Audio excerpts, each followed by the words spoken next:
د لوی څښتن په نامه زه تاسو ته غواړم چې په دوهم درس کې دا ووایم چې کله چې تاسو کمپیوټر اخلئ د کمپیوټر د اخیستلو لپاره باید 15 سوالونه تاسو ځواب کړلی شئ. اول سوال یې دا دی چې تاسو کمپیوټر د څه شي لپاره اخلئ؟ ته محصل یې؟ د کومې برخې محصل یې؟ ته ډاکټر یې؟ انجینر یې؟ ته د سافټویر لپاره اخلي؟ د څه شي لپاره اخلي؟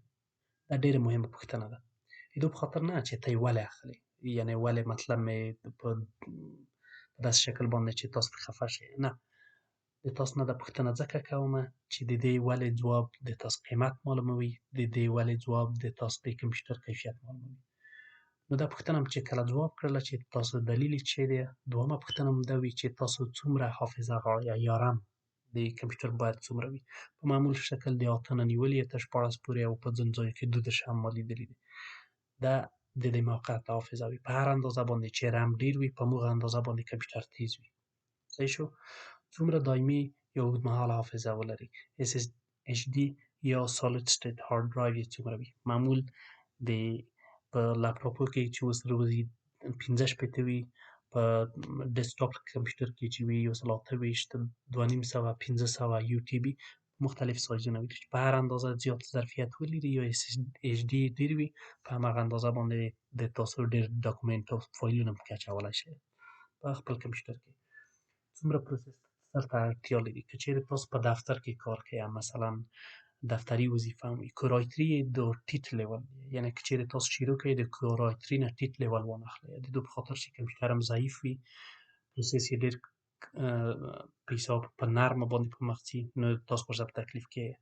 که چیرې تاسو ویډیوګانې ګورئ یا فلمونه ګورئ په دفتر کې مثلا تاسو د تلویزیون د رادیو په دفتر کې کار کوئ یا د دولت په یو مطبوعاتي برخه کې کار کوئ، د تاسو لپاره د کور آی 5 نه باید شروع وکړئ. که چیرې تاسو د ډیزاین په پروګرامونو کې کار کوئ مثلا انجینر وایه، مثلا ډیزاینر وایه یا د فلم ایډیټران وایه، نو تاسو باید د کور آی 5 کور آی 7 یا کور آی 9 نه استفاده وکړئ. د دې په خاطر چې هر څومره د کور لوړ وي په همغه اندازه باندې تاسو کمپیوټر تیز وي.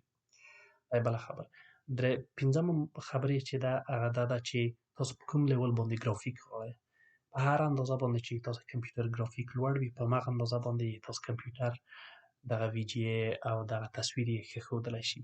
مثلا هغه کسان چې ګیمونه کا ګیمران چې دي د هغو دپاره ډېر لوړ ګرافیک پکار وي، د دې په خاطر باندې چې هغه ګیمونه چې ډیزاین شوي دي ډېر لوړ ګرافیک لري. مثلا په ګیم کې تاسو هغه نفر داسې وینئ چې هغه واقعي نفر دی په ځای کې مثلا موټر که ورسره وي، مثلا که ټوپک ورسره وي یا منډه که کوي یا ګلان که وینئ، هر شی چې وینئ هغه په ډېر واقعي شکل باندې معلومي.